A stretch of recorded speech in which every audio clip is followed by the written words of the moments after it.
아멘. 우리 앞뒤 좌우 여러분과 이렇게 인사합니다. 주님의 사랑에 우뚝 섭시다.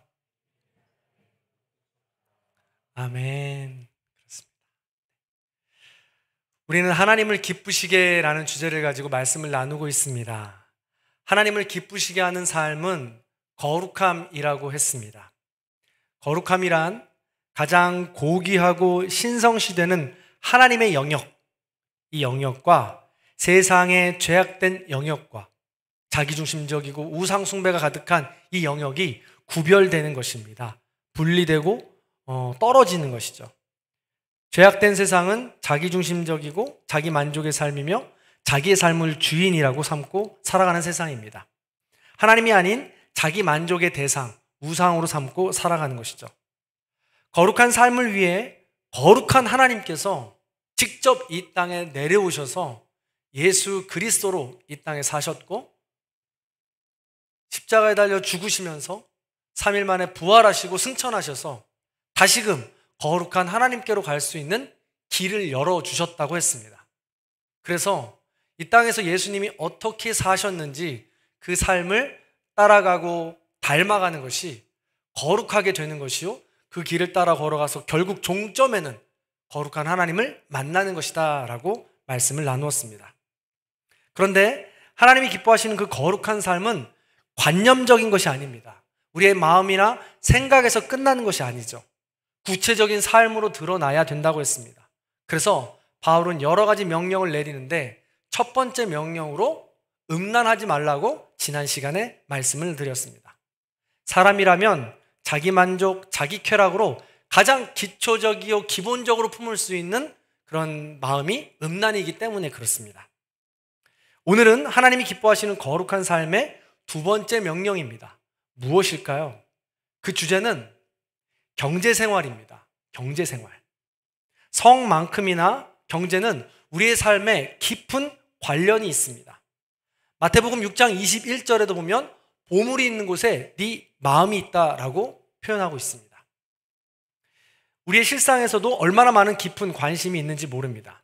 서점에 가보면 부자가 되는 법이라고 해서 경제서적 관련 책이 굉장히 많이 쌓여 있습니다. 연봉 혹은 몸값이라는 단어를 사용하면서 그 사람을 매길 때 그 가치를 돈으로 환산하고 있죠. 대통령을 선출할 때도 우리의 가장 중요한 기준이 무엇이 되었습니까? 경제가 되었습니다. 개인적으로 의식주, 무엇을 입을까, 무엇을 먹을까, 어디에 사는가가 그 사람의 가치를 매기는 중요한 척도가 되는 시대를 우리는 살아가고 있습니다. 그런 점에서 거룩한 삶을 이야기할 때 경제생활과 뗄래야 뗄 수가 없다는 것이죠. 우리의 삶에 아주 밀접한 관계가 있기 때문에 그렇습니다. 그래서 그럴까 성과 재물은 그만큼 유혹의 힘이 강합니다. 그래서 우리를 날마다 틈만 나면 유혹하고 넘어뜨리려고 호시탐탐 노리는 것이죠. 그래서 그것이 바로 우상숭배의 주범이 되는 것입니다. 그래서 우리는 거룩한 삶을 위하여 더 객관적으로 오늘의 말씀을 살펴보고 우리의 경제 생활에 한번 돌아보아야 될 필요가 있다는 것이죠. 늘 말씀을 드리지만 우리 설교는 순서 설교입니다. 그래서 이 말씀이 오늘 왜 나에게, 오늘 왜 우리 가정과 교회에 주시는지 깨달아야 합니다. 하나님께서 우리를 사랑하시기 때문에 우리에게 필요한 말씀으로 거룩한 삶을 안내하시고자 오늘 말씀을 주신 것이니 우리가 하나님의 말씀으로 받아서 그 삶에 따라 걸어갈 수 있어야 된다는 것이죠. 먼저 재물에 대해서 살펴봅니다. 재물은 그렇다면 나쁜 역할만 하는 것일까? 당연히 아니죠. 지난주 나눈 말씀에 성은 하나님께서 고귀하게 여기시는 것을 인간이 자기 욕심대로 남용하기 때문에 우상숭배가 된다고 했습니다. 재물도 마찬가지입니다. 하나님께서 귀하게 사용하라고 주신 것인데 이것을 자기 욕심대로 자기 만족대로만 사용하다 보니까 그것이 우상이 되는 거죠. 그래서 오늘 말씀을 통하여 재물을 어떻게 하면 거룩하게 사용할 수 있을까를 한번 살펴봤으면 좋겠습니다. 오늘 말씀은 총 4절로 되어 있습니다. 그런데 이 4절이 헬라어로는 한 문장입니다. 그냥 우리 언어로 표현하기 쉽게 하기 위해서 네 절로 끊어서 지금 해석한 것 뿐이지 원래는 통으로 한 절이라는 거예요. 근데 통으로 한 절이 주제가 우리의 경제생활과 굉장히 밀접한 관련이 있다라는 것입니다. 자, 같은 주제를 말하고 있는데 먼저 9절과 10절을 같이 한번 읽어보도록 하겠습니다. 9절과 10절 읽습니다. 시작. 형제 사랑에 관하여는 너희에게 쓸 것이 없음은 너희들 자신이 하나님의 가르치심을 받아 서로 사랑함이라. 너희가 온 마게도냐 모든 형제에 대하여 과연 이것을 행하도다. 아멘. 형제 사랑을 잘하고 있다고 바울은 말합니다. 그렇다면 형제 사랑이 무엇일까? 어떻게 했길래 형제 사랑을 잘한다고 말하는 것일까? 라는 것이죠. 본문에서 말하는 형제 사랑은 나눔입니다. 자, 한번 따라해 보실까요? 형제 사랑은 나눔입니다. 한 번 더. 형제 사랑은 나눔입니다. 형제 사랑은 나눔입니다. 아멘. 형제 사랑이 나눔이라는 근거는요, 마게도냐 모든 형제에 이것을 행하도다 라는데 힌트가 있습니다. 바울이 쓴 편지 중에 고린도 후서가 있는데 이 근거가 8장에 기록되어 있습니다. 행정구역상 데살로니가는 마게도냐에 속해 있는 한 도시였습니다. 편의상 이해하기 편하게요, 마게도냐가 경기도라고 한다면 이 데살로니가는 용인시 정도라고 그냥 행정구역으로 이해하면 편할 것 같습니다. 그래서 마게도냐, 경기도가 어려우니까 데살로니가, 이 용인시가 경기도 안에 있는 모든 도시들을 도왔다는 거예요. 그렇게 생각하시면 이해가 빠를 거예요. 그래서 고린도의 후서에 의하면 당시에 데살로니가 교회를 중심으로 한 마게도냐 교회가 굉장히 어려웠습니다. 정치적으로, 사회적으로 핍박을 받았죠. 더군다나 그 당시에 기록에 남아있을 정도로 기근이 엄청나게 심했습니다. 그러니까 궁핍하기란 이루 말할 수가 없었다는 거죠. 마게도냐가, 우리 경기도가 다. 그런데 데살로니가, 이 용인이 마게도냐, 경기도를 도왔다는 거예요. 어떻게 되느냐? 고린도서 8장의 세 번역으로 제가 한번 읽어드리겠습니다. 이렇게 기록되어 있어요. 그들은 큰 환난의 시련을 겪으면서도 기쁨이 넘치고 극심한 가난에 쪼들리면서도 넉넉한 마음으로 남에게 베풀었습니다. 내가 증언합니다. 그들은 힘이 닿는 대로 구제하였을 뿐만 아니라 오히려 힘에 지나도록 자원해서 하였습니다. 그들은 성도들을 구제하는 특권에 동참하게 해달라고 우리에게 간절히 청하였습니다. 그들은 우리가 기대한 이상으로 하나님의 뜻을 따라서 먼저 자신들을 주님께 바치고 우리에게 바쳤습니다. 아멘. 바울이 기억하는 데살로니가인들의 행동이었다는 거죠. 정치적, 사회적, 기근 때문에 어렵고 힘든 궁핍한 상황이었지만, 자기들도 힘들고 어려운 상황이었지만 형제 사랑으로 자기들이 가진 재물을, 보물을 잘 나누었다라는 것입니다. 그냥 나눈 것도 아닙니다. 넉넉한 마음으로 나눈 거예요. 힘이 닿는 대로, 아니 힘에 지나도록 자원했다고 기록되어 있고요. 특별히 구제하는 이 일을 특권이라고 여길 정도로 자부심을 가지고 형제들을 도왔다라는 것입니다. 이처럼 형제 사랑은 재물의 나눔입니다. 보화의 나눔이에요. 그것이 바로 거룩한 삶이요, 하나님이 기뻐하시는 삶이라는 거죠. 여기까지. 그렇다면 여러분들은 어떠십니까? 여러분들의 경제 생활은 형제 사랑을 잘 이루고 계신가요? 하나님이 기뻐하시는 거룩한 삶을 살고 계신가요? 돌아볼 필요가 있다는 것이죠. 형제 사랑하는 이 기회가 특권이라는 거예요. 얼마나 대단한 마음가짐입니까?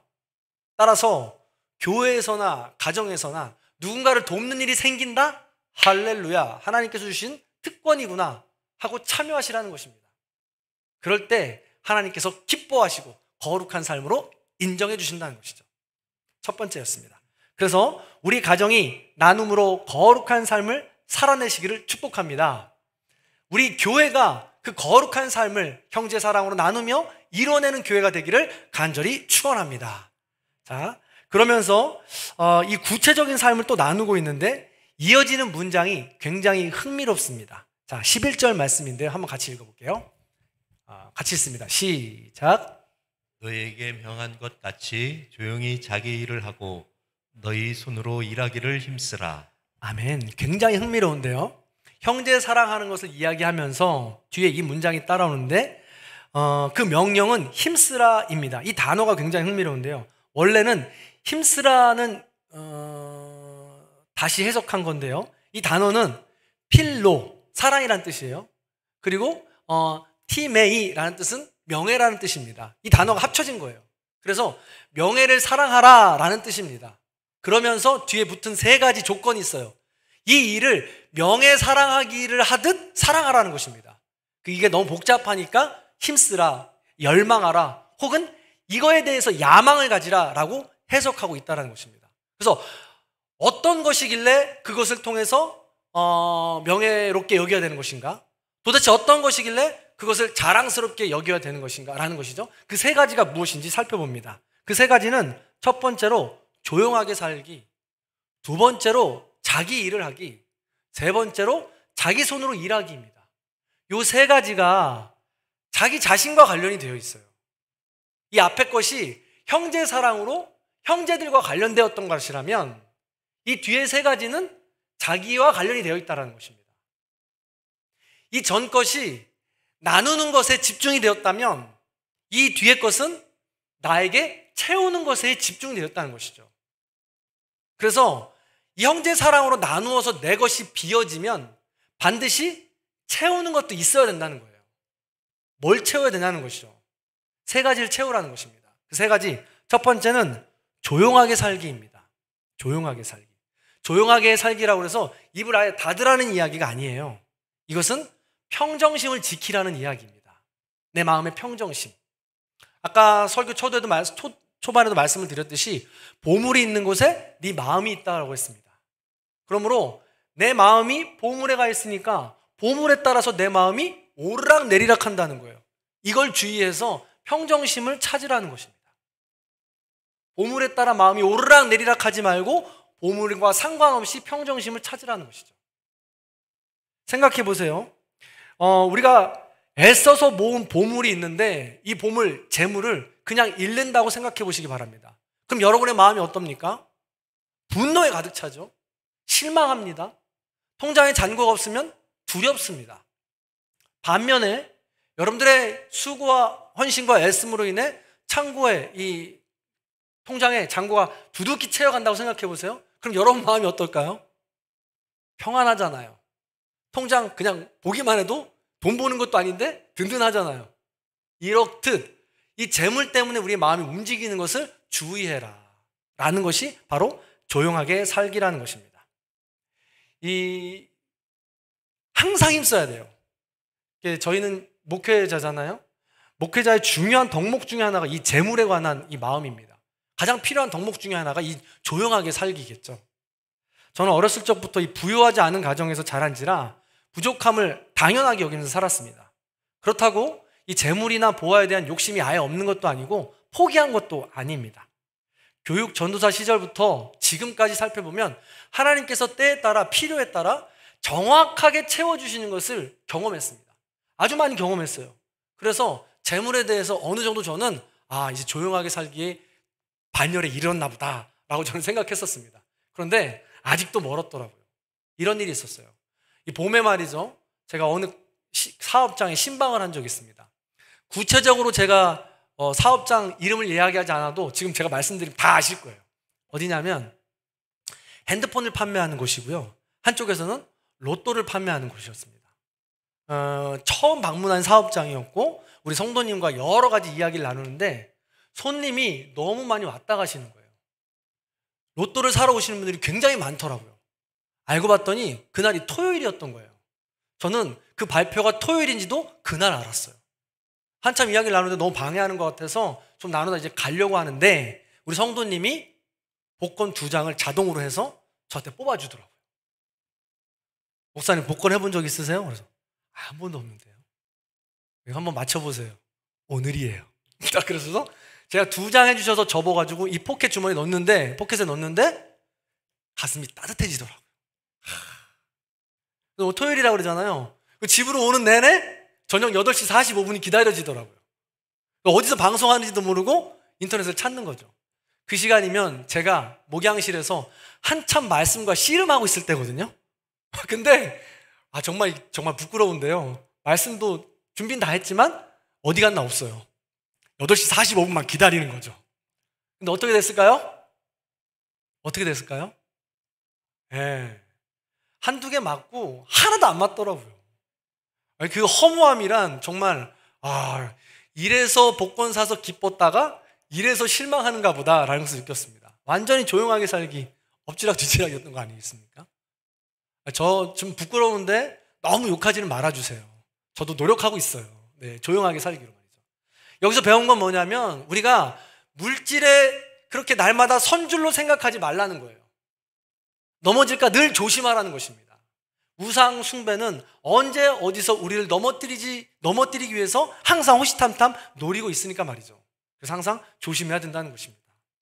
자, 두 번째입니다. 참 얼굴이 빨개지네요. 네, 자, 두 번째는요, 자기 일을 하라고 했습니다. 자기 일. 자, 당연한 이야기인데요.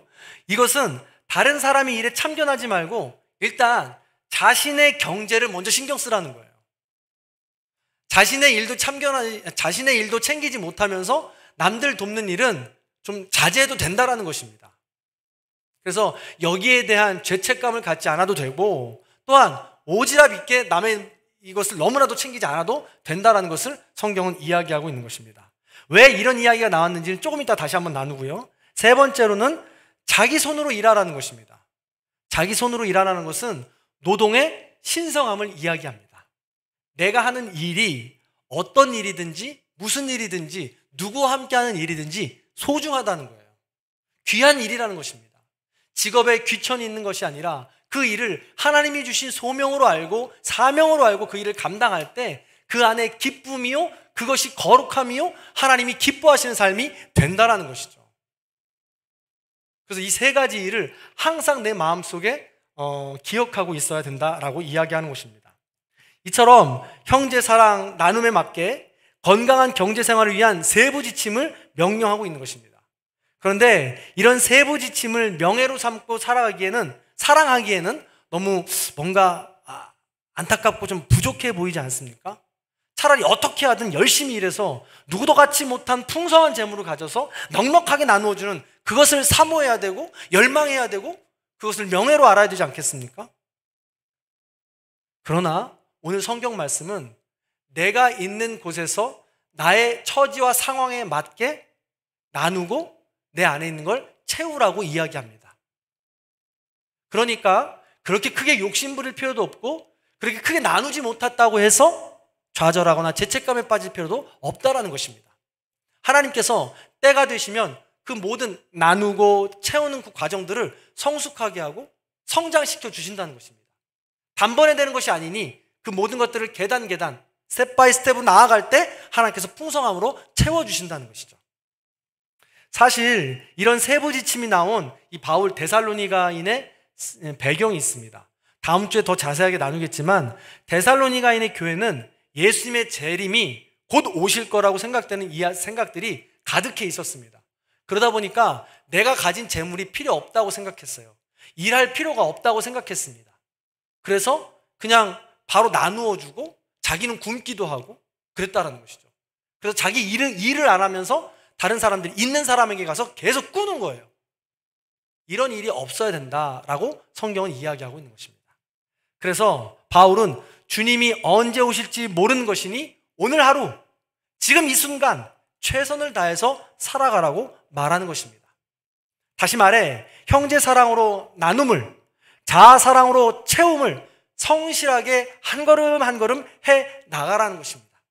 세상의 어떤 유혹에도 세상의 어떤 고난에도 형제 사랑으로 나눔을 자기 사랑으로 채움을 감당해 나가라라고 말씀하고 있는 것이죠. 그것이 거룩한 삶이요 하나님이 기뻐하시는 삶이 된다라는 것입니다. 자, 오늘 이 말씀의 압축이 바로 12절 말씀입니다. 자, 그런 마음을 가지고 머릿속에 지금까지 우리가 말씀을 나눈 것 가지고 기억해 놓고 12절 말씀을 한번 읽어보도록 하겠습니다.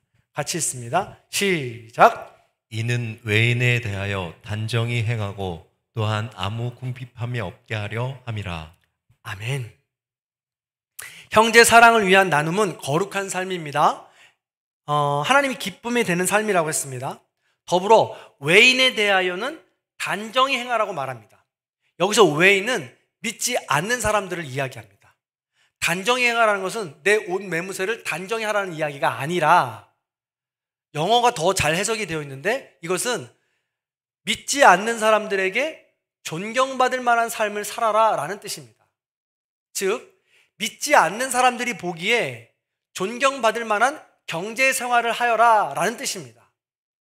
믿지 않는 사람들이 보기에 존경받을 만한 이 경제 생활은 어떤 생활일까요?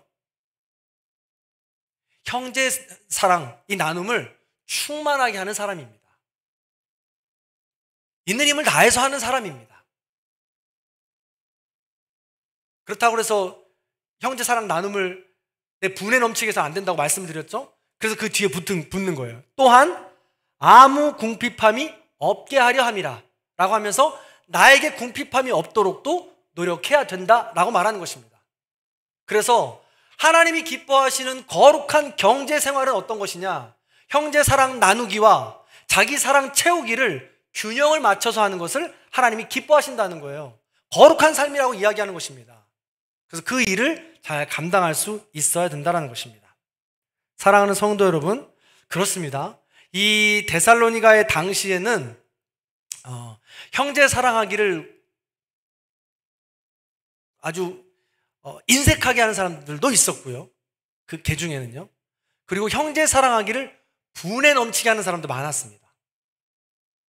특별히 형제 사랑하기를 분에 넘치게 하는 사람들은 아까도 말씀을 드렸지만 내일 예수님이 다시 오실지 모르니 그냥 있는 것들을 다 나누는 거예요. 그러다 보니까 아직 예수를 영접하지 못한 가족들에게는 존경의 대상이 되지 않은 거예요. 내 남편, 예를 들어서 내 남편이 집에 있는 모든 것을 가지고 다른 사람들 다 나눠줘요. 알고 봤더니 예수님이 내일 오신다고 하면서 내 코가 석자인데 그냥 나눠주는 겁니다. 그때 내 아내는 뭐라고 그래요? 미쳤나 봐. 우리 어떻게 살라고. 존경의 대상이 아니라 오히려 조롱의 대상이 된 겁니다. 이런 일들을 조심하라는 것이죠. 그래서 거룩한 삶이요, 하나님이 기뻐하시는 경제생활은 그 가정이 균형을 이루면서 하나님께 한 걸음 한 걸음 나아가는 것입니다. 이것을 절대 잊어서는 안 될 것입니다. 나눔과 채움이 균형을 이루며 성장, 성숙할 때 우리는 거룩한 삶으로 나아갈 수 있다는 것입니다. 반드시 기억하십시오. 마음을 다해 나눌 때 채워야 할 빈자리가 있는 것입니다.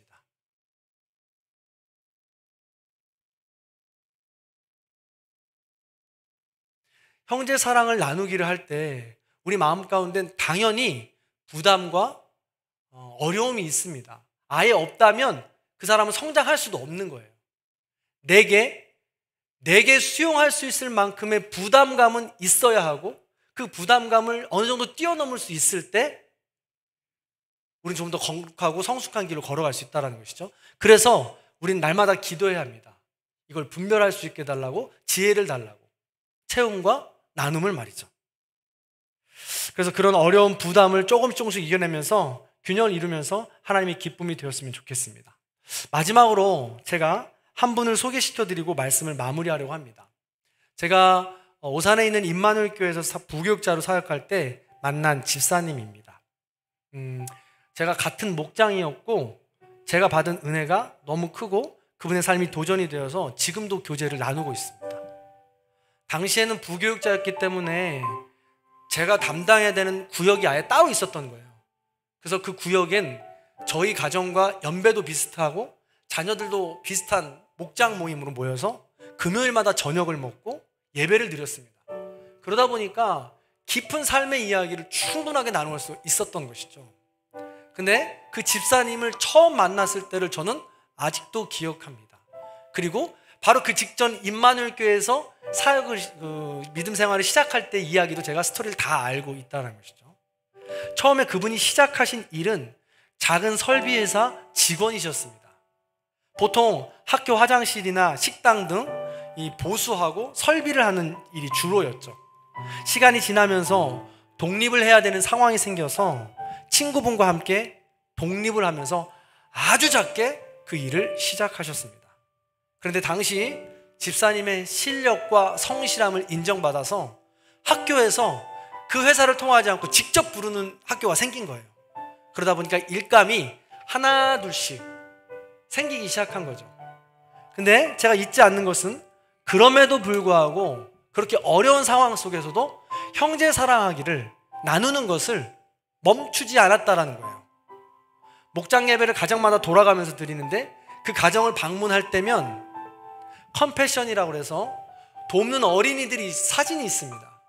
그럼 처음에 갔을 때 그 집에 돕는 어린이 아이의 사진이 1장, 2장, 그리고 시간이 지나면서 계속해서 지날수록 그 집에 그 아이의 사진이 늘어나기 시작해요.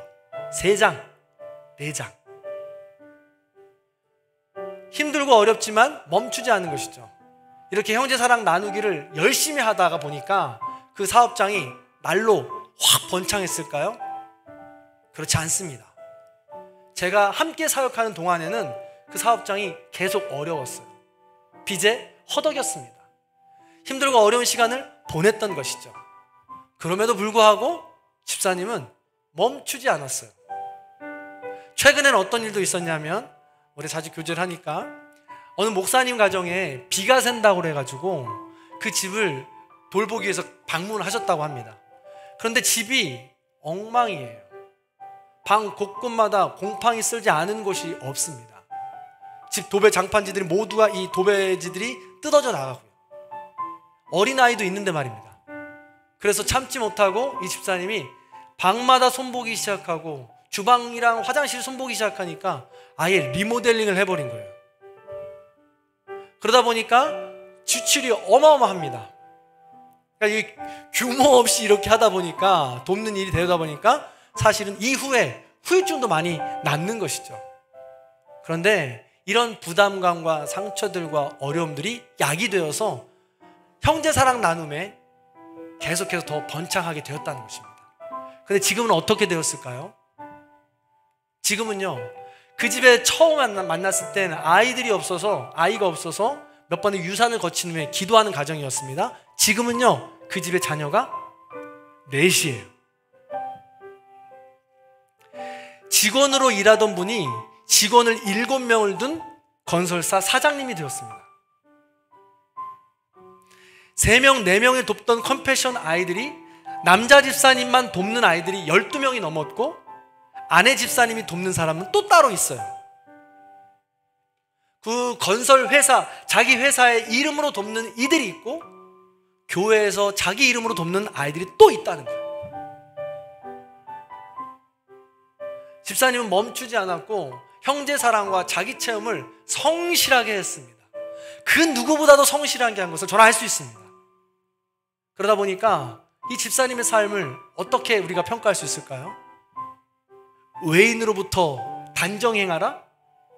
믿지 않는 일들로부터 존경함을 받는 삶이 되었다는 것입니다. 사랑하는 성도 여러분, 그렇습니다. 우리 집사님의 삶은 도전이 되고 거룩한 삶이 됩니다.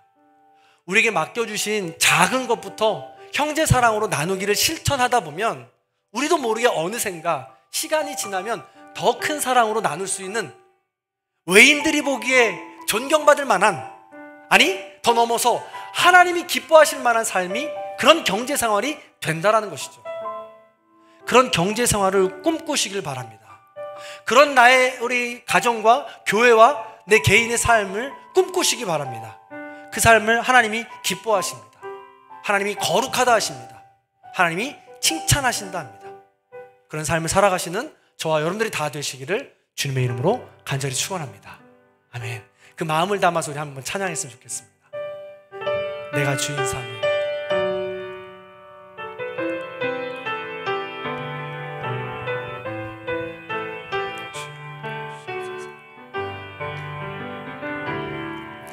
내가 주인 삼은 모든 것 내려놓고 내 주 되신 주 앞에 나가 내가 사랑했던 모든 것 내려놓고 주님만 사랑해.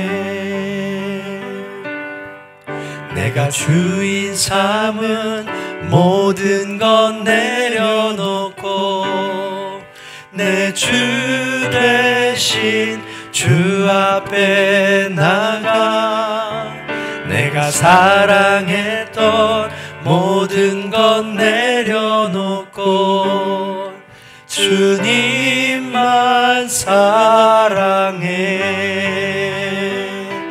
주 사랑 거친 풍랑에도 깊은 바다처럼 나를 잠잠게 해. 주 사랑 내 영혼의 반석 그 사랑 위에 서리. 내가 주인 삼은 모든 것 내려놓고 내 주 되신 주 앞에 나가 내가 사랑했던 모든 것 내려놓고 주님만 사랑해. 내가 주인 삼은 모든 것 내려놓고 내 주 되신 주 앞에 나가 내가 사랑했던 모든 것 내려놓고 주님만 사랑해. 주 사랑 거친 풍랑에도 깊은 바다처럼 나를 잠잠게 해. 주 사랑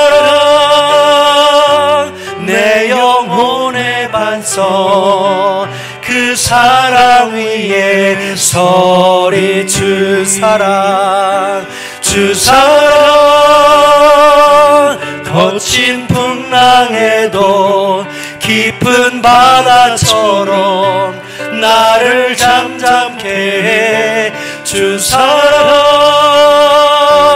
내 영혼의 반석 그 사랑 위에 서리. 아멘. 우리 말씀을 기억하며 함께 기도하는 시간 갖도록 하겠습니다. 하나님, 나도 거룩한 삶을 살고 싶습니다. 하나님, 나의 삶도 하나님이 기뻐하시는 삶이 되기 원합니다.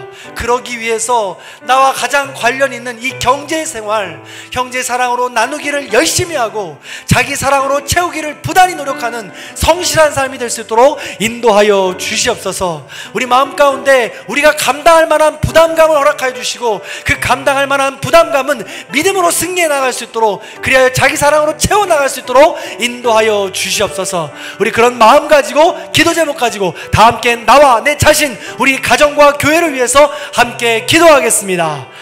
할렐루야. 사랑과 은혜가 풍성하신 하나님, 거룩한 삶을 살기 원합니다. 하나님이 기뻐하시는 삶을 살기 원합니다. 우리의 경제생활 아주 아버지 하나님 기초적이고 기본적이며 우리의 큰 관심사인 이 경제생활이 하나님께는 기쁨이요 우리 주변의 모든 이웃들에게는 나눔이 될 수 있도록 인도하여 주시옵소서. 형제 사랑하기를 나누기를 게을리하지 않도록 인도하여 주옵소서. 우리 마음 가운데 부담이 있다 할지라도, 우리 마음 가운데 어려움이 있다 할지라도 허락하여 주신 만큼 나눌 수 있도록 인도해 주시고, 용기를 가지고 믿음을 가지고 나눌 때에 하나님께서 우리의 성실함으로 더 채워주실 것을 믿음을 가지고 그 사랑을 풍성하게 나눌 수 있도록 인도하여 주시옵소서. 그렇게 사랑을 나누고 자기 사랑으로 채우는 일들을 반복해 나아갈 때 우리는 거룩한 삶으로 한 걸음 더 나아갑니다. 하나님이 기뻐하시는 삶으로 한 걸음 더 나아갑니다. 아버지 하나님, 우리를 붙잡아 주시옵소서. 한 걸음 더 거룩하게, 아버지 오늘보다는 내일이 더 성숙하게 하나님이 기뻐하시는 거룩한 삶으로 살아가기 원합니다. 인도하여 주시옵소서.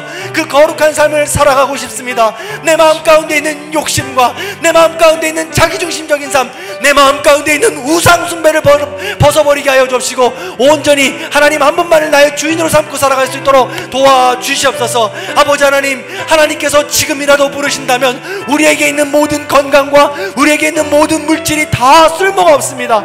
아버지 하나님, 하늘의 보화를 쌓을 수 있도록 인도하여 주옵소서. 이 땅의 보화가 아니라 하나님 나라의 보화를 쌓게 하여 주옵시고, 하나님이 기뻐하시는 나의 삶이요 하나님이 거룩하게 기뻐하시는 우리 가정이요 교회가 될 수 있도록 인도하여 주시옵소서. 아버지 하나님, 거친 풍랑에도 세상의 유혹 가운데도 주님의 사랑으로 우뚝 설 수 있도록 인도하여 주시옵소서. 사랑과 은혜가 풍성하신 하나님, 하나님의 자녀로서 거룩한 삶을 살기 원합니다. 하나님이 기뻐하시는 삶을 살기 원합니다.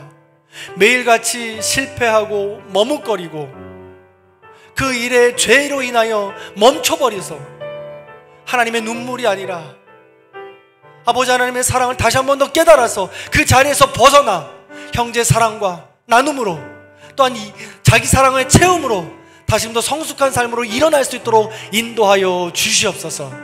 우리 마음 가운데 부담이 있습니다. 하고 싶지 않기도 합니다. 불안하고 두렵기도 합니다.